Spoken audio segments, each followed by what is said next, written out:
1,00,000 பெட்ல அரசாங்கத்தினுடைய பெட் என்பது வெறும் 10 தான். இன்னைக்கு இங்க உடுமலைப்பேட்டையில இந்தியன் மல்டி ஸ்பெஷாலிட்டி மருத்துவமனை திறந்திருக்கிற காரணத்தினால அது இன்னும் கொஞ்சம் எளிமையாக இன்னும் அதிகமாக இந்திய மருத்துவமனை வரலாற்றில் வர இருக்கு. அது இந்த நிகழ்வுடைய முக்கியம். நாம் எல்லோரும் சாட்சியாக இருக்கிறோம்.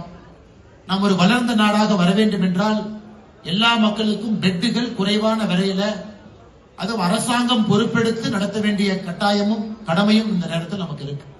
அதனால இந்த மருத்துவமனையினுடைய எல்லா பங்குதாரர்கள், ஆரம்பித்தவர்கள், இந்த மருத்துவமனையிலே பணியாற்றக்கூடிய மருத்துவர்கள், செவிலியர்கள், நம்ம ஸ்டாஃப் என்று சொல்லக்கூடிய எல்லா முக்கியமான தூண்களுக்கு என்னுடைய நன்றி கலந்த வாழ்த்துக்களை வணக்கங்களை தெரிவித்து, இன்னைக்கு உடுமலைப்பேட்டையில நிறைய இடத்துல ஒரு ஆத்திர அவசரம்னா கூட கோயம்புத்தூருக்கு வர வேண்டிய கட்டாயம் இருக்கு. எனக்கு எல்லா அடிப்படை வசதி ஒரு கேத் லேப் தேவைப்படுகிறது. ஒரு ஹார்ட் அட்டாக் வருதுன்னா உடனடியாக மக்கள் ஒரு 5 நிமிஷத்துல வந்துட்டாங்கன்னா அவங்களை ஸ்டெபிலைஸ் பண்ணி அந்த கோல்டன் அவர் 1 மணி நேரத்துக்குள்ள மக்களுடைய உயிரை பாதுகாப்பது நம்முடைய முதல் கடமையாக இருக்க வேண்டும். அதற்கு உங்க அருகில மருத்துவமனை வரணும். அதற்கும் இந்த மருத்துவமனை நிச்சயமாக ஒரு பெரிய பணியை செய்யும் என்கின்ற நம்பிக்கை எனக்கு இருக்கு. அதே நேரத்தில் அதிகப்படியாக பெட்டுகள் வர வர மருத்துவமனையில உங்களுக்கு வரக்கூடிய செலவுகளும் குறைய ஆரம்பிக்கும். 10 பெட்ல 100 பேர் போறதுக்கும் 20 பெட்டுக்கு 100 பேர் போறதுக்கும் வித்தியாசம் இருக்கும். அதனால் நிச்சயமாக மேல இருக்கிறவங்க எல்லாருமே அவர்கள் மருத்துவம் படித்து முடித்த பிறகு எல்லாமே ஒரு ஓத் எடுப்பாங்க, ஹிப்போக்ரட்ஸ் ஓத் எடுப்பாங்க. அதை எடுத்துட்டு தான் ஒரு மருத்துவர் அந்த மருத்துவ சான்றிதழை பெற்று நமக்கு மருத்துவம் செய்ய முடியும். அந்த ஹிப்போக்ரட்ஸ் ஓத் என்னன்னு நீங்க பாத்தீங்கன்னா அது மிக தெளிவாக இருக்கும். ஒரு மருத்துவர் என்பது வரக்கூடிய பேஷண்ட் கிட்ட சாதி மதம் பார்க்க கூடாது, பணக்காரன் ஏழை என்று பார்க்கக்கூடிய ஒரு குற்றவாளி வந்தாலும் கூட அந்த குற்றவாளியும் சமமாக நடத்தி தான் மருத்துவம் கொடுக்கணும். ஏன் ஒரு ரேபிஸ்ட் வர்றாங்க அப்படின்னா கூட போலீஸ் கூட்டிட்டு வர்றாங்கன்னா கூட சமுதாயம் அந்த ரேபிஸ்டா பார்த்தாலும் கூட மருத்துவரை பொறுத்தவரை அந்த மனிதனுக்கு நான் சமமா ஒரு மருத்துவம் கொடுக்கணும்னு தான் பார்க்கணும். இது ஹிப்போக்ரட்ஸ் ஓத்.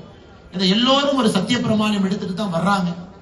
ஆனா எத்தனையோ மருத்துவர்கள் அதன்படி நடந்து கொண்டாலும் கூட எத்தனையோ மருத்துவர்கள் அதன்படி நடந்து கொள்ளாம இருப்பதையும் நம்ம பார்க்கிறோம்.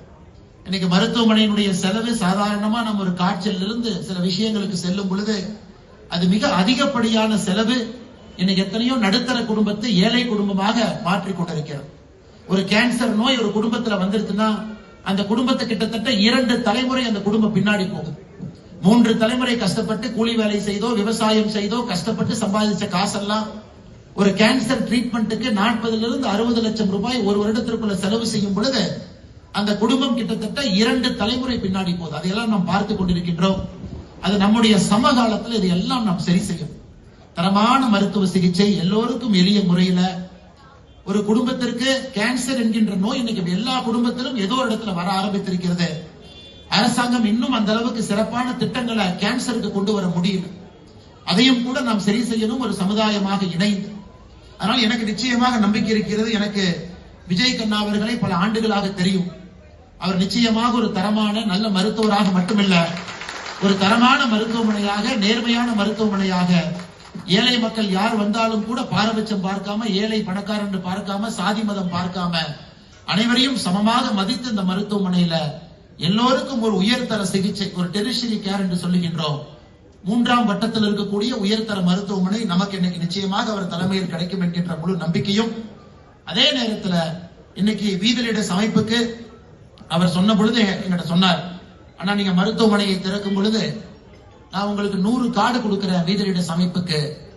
அந்த 100 கார்டை நீங்க மக்களுக்கு யார் வீதிலிடஸ்க்கு வர்றாங்க அவர்களுக்கு எவ்வளவு பெரிய பிரச்சனையாக இருந்தாலும் அந்த கார்டை அவங்க கையில கொடுத்துருங்க.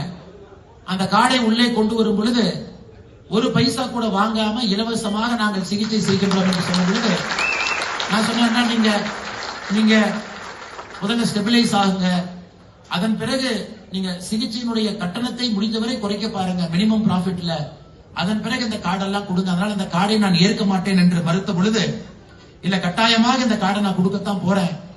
அதே நேரத்தில் சில பேர்த்துக்கு ஒரு மெடிசின் ஃபீஸ், மருத்துவத்தினுடைய செலவு என்பது ஒரு மெடிக்கல் ஃபீஸா இருந்ததுன்னா வாங்கிக்கிறோம், டாக்டர் ஃபீஸ் வாங்கல, ஆபரேட்டிங் எக்ஸ்பென்சஸ் வாங்கல அப்படின்னு சொல்லி கொடுத்தா தான் நான் சொன்னேன், நீங்க 2 விதமா கார்டு கொடுங்க. ஒரு கார்டுல முழுவதுமா இலவச சிகிச்சை யாருக்கு முடியலையோ கொடுக்கும், இன்னொருத்தவங்க கொஞ்சோண்டு பணம் கொடுத்து அந்த சிகிச்சையை கொடுங்க, அந்த மாதிரி ஒரு கார்டை டிசைன் பண்ணி கொடுங்கன்னா நாங்களும் சரியான நபர்கள் யாராவது பார்க்கும் பொழுது கஷ்டப்பட்டாங்கன்னா இந்த கார்டை கொடுத்து அனுப்புகின்றோம். உங்க மருத்துவமனையில நிச்சயமா உங்களுக்கு நீங்க சிகிச்சை கொடுங்கள் என்று சொல்லி இன்னைக்கு அந்த நிகழ்வும் கூட நடக்க இருக்கிறது. அதற்கும் என்னுடைய நெஞ்சார்ந்த நன்றிகளை, வாழ்த்துக்களை டாக்டர் விஜய் கண்ணா அவர்களுக்கும். ஒரு பெரும் ஆர்வத்தோடு இங்க எல்லோரும் வந்திருக்கிறாங்க. இளைஞர்களா இருக்கட்டும், பெரியவர்களா இருக்கட்டும், முதியவர்களா இருக்கட்டும், சகோதரிகளா இருக்கட்டும், எல்லோரும் நினைப்பது ஒரு புதிய உத்வேகத்தோடு நல்ல ஒரு சமுதாயத்தை உருவாக்க வேண்டும் என்று. அதற்குத்தான் வீத லீடர்ஸ் அமைப்பு நாமளும் அதற்கு போராடுகின்றோம். அடுத்த சில மாதங்கள், சில வருடங்கள் கூட அடிப்படை பிரச்சனைகளை சரி செய்து அடிப்படையில தலைவர்களை உருவாக்கி, கோயம்புத்தூர் மாவட்டத்திற்கு ஒரு ஓடந்துறை சண்முகம் மட்டும்தான் பஞ்சாயத்து தலைவர்களாக இருக்க வேண்டுமா? நமக்கு இன்னும் ஆயிரக்கணக்கான அடிப்படை தலைவர்களை உருவாக்கணும், நேர்மையான தலைவர்களை உருவாக்கணும். அடிப்படை சரியாகும் பொழுது மேலே யார் வந்தாலும் கூட தமிழகம் சரியாக இருக்கும் என்கின்ற அடிப்படையில தான் இதை நாம் கையெழுத்திருக்கின்றோம். வருகின்ற 12ஆம் தேதி, ஜூலை 12ஆம் தேதி ஞாயிற்றுக்கிழமை சாயந்தரம் 4 மணிக்கு பொள்ளாச்சியில நம்முடைய வீத லீடர்ஸ் அமைப்பினுடைய முதல் மாநாடு நடக்க இருக்குது. பொள்ளாச்சியில முதல் மாநாடு எடுத்திருக்கின்றோம். 26ஆம் தேதி ஜூலை திருச்செந்தூர்ல இருக்கு, தமிழகம் முழுவதும் இருக்குதுங்க. ஆனால் இருந்தும் முதல் மாநாடு இந்த மண்ணில, பொள்ளாச்சி மண்ணில் வைக்க வேண்டும் என்பதற்காக முதல் மாநாடு 12ஆம் தேதி இருக்கிறது. அன்னைக்கு நிறைய சொந்தங்களை பார்ப்பதற்கு ஒரு வாய்ப்பு கிடைக்கும். இன்னைக்கு எல்லோரையும் தனித்தனியாக சந்தித்து பேச முடியவில்லை. உங்களுடைய அன்பு எங்களை எல்லாம் பிரமிக்க வைக்கிறது. நிச்சயமாக என்னுடைய கண்ணில் இருந்து ஒரு துளி கண்ணீரை கொண்டு வருகிறது உங்களுடைய அன்பு. நிச்சயமாக உங்களுடைய அன்புக்கு என்றும் பாத்திரமாக இருப்போம் என்று சொல்லி வந்திருக்கக்கூடிய எல்லோருக்கும், குறிப்பாக நம்முடைய பத்திரிகை நண்பர்களுக்கும், இந்தியன் மல்டி ஸ்பெஷாலிட்டி மருத்துவமனையை நான் திறந்து வைக்கல, நாம் எல்லோரும் திறந்து வைக்கின்றோம். நீங்க இங்க வர முடியாத காரணத்தினால ரிப்பனை மட்டும் நாங்க மேல வெட்டணும், எல்லோரும் சேர்ந்து திறந்து வைத்திருக்கின்றோம். உங்களுக்கு வாழ்த்துக்கள் சொல்லி என்னுடைய உரையை முடித்துக் கொள்கின்றேன். நன்றி, வணக்கம், ஜெய்ஹிந்த்.